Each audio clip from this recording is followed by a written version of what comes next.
Big-time bomb from Torque. We said he had a quiet June. Step in the right direction. Tigers win 8-0 yesterday, take down the A's. Yesterday on the show, we brought up a report. Bob Nightingale, USA Today. You're going to hear his name. He's one of those insiders before the trade deadline. And his report was the Tigers would be all in on Alex Bregman if he's available. And, John, it was met with, yeah. I mean, you didn't bat an eye. You thought, well, yeah, I mean, they were in on him last year. He's a damn good baseball player. If he's healthy and the Tigers are chasing a World Series, why sure. not? And with the idea that he'd opt out, this wouldn't be a break-the-bank type of trade. You're not giving up Clark or McGonigal. But this makes sense. And then we moved on. And then the day went on. And I know Doug and Gator aren't big Bregman guys. And I know a lot of people on social media scoffed at this idea. We don't want him. Why not? You got to get over the fact that he chose Boston over Detroit. It was a contract decision. Detroit didn't want to give him the opt-out after year one. And I agree. I didn't want him to be able to opt out after the first year.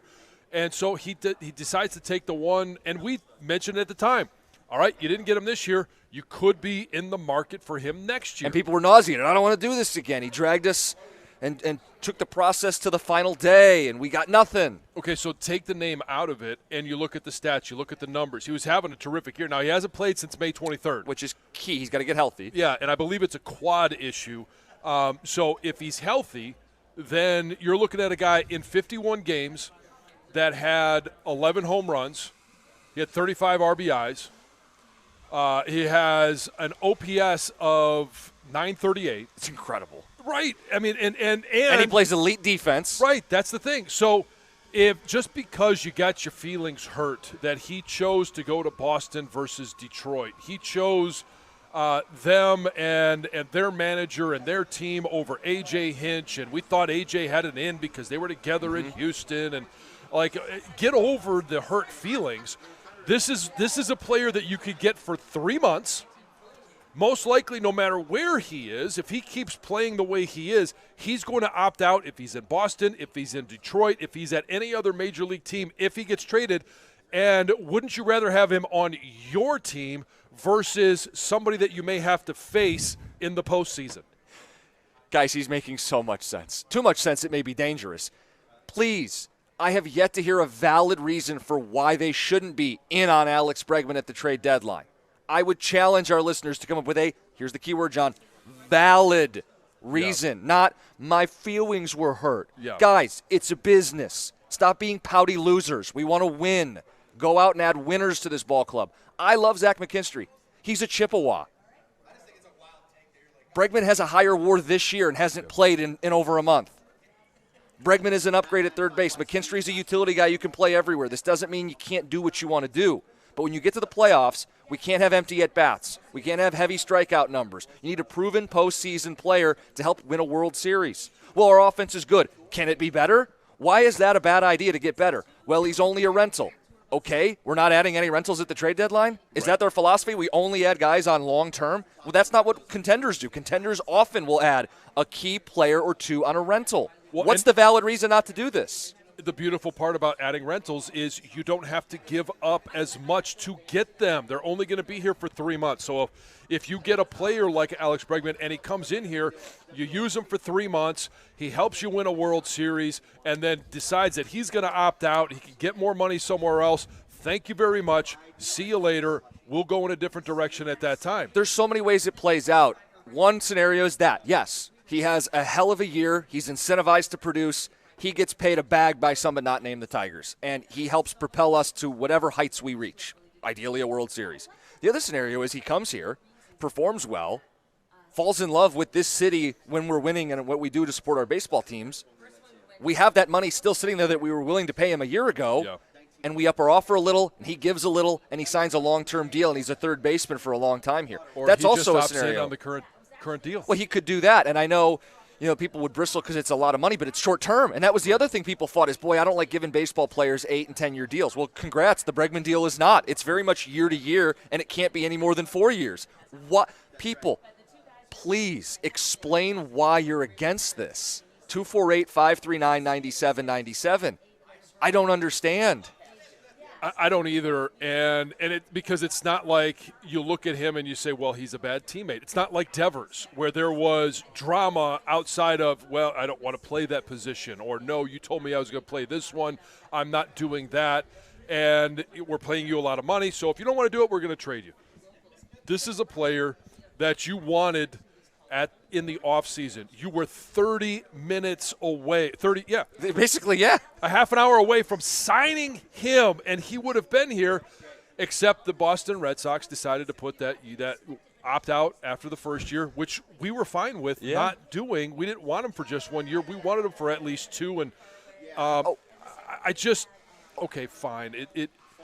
I don't understand it just because he chose them, not us. So now we no longer want him. For the rest of his career, he is an enemy of Detroit. So the other thing, and you just sparked it in my head, people say he doesn't want to be here. That was one of the first things I saw yesterday was, well, Scott Harris said we want people who want to be here. And AJ said if you don't pick us, we'll beat you. He didn't want to be here.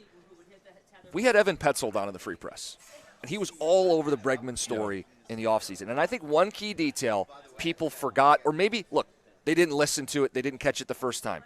Alex Bregman countered the Tigers' offer, which meant he was willing to sign here under certain terms. And we heard from him, he thought he was going to be in Detroit. That's where we got the 30 minutes. And we thought he was going to be in Detroit until the last half hour. And he's been complimentary of the team publicly and was willing to sign here. And it wasn't like, oh, my counteroffer is $1 billion. It was 15 additional million over a 6-year deal. Yeah.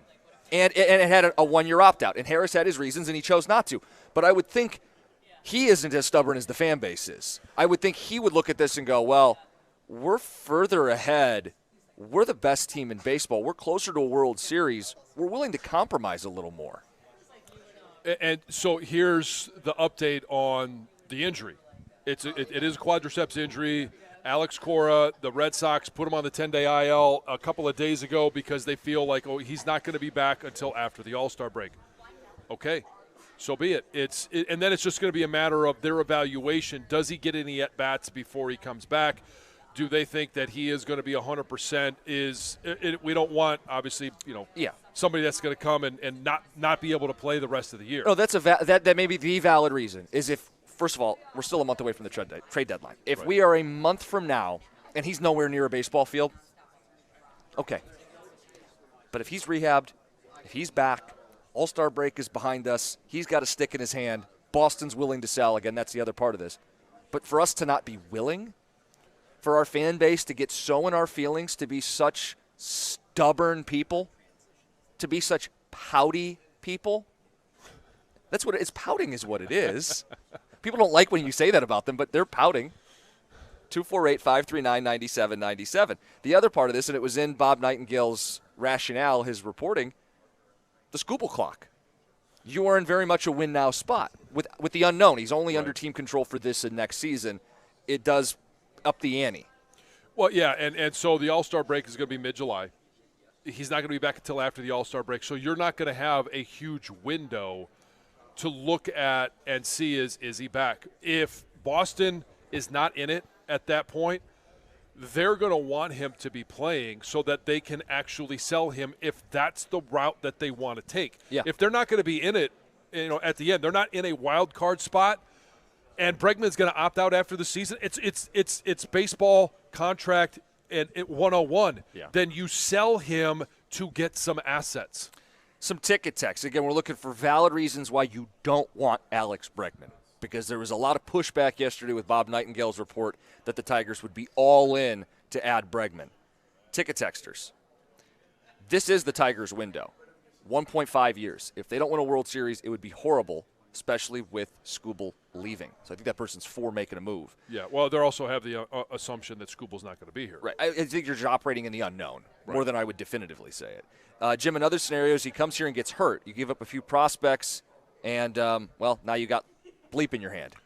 Right, and that's the risk that you take when you send prospects to anyone for any player. They could come and get hurt. There's no guarantee that anyone is healthy through the rest of the season.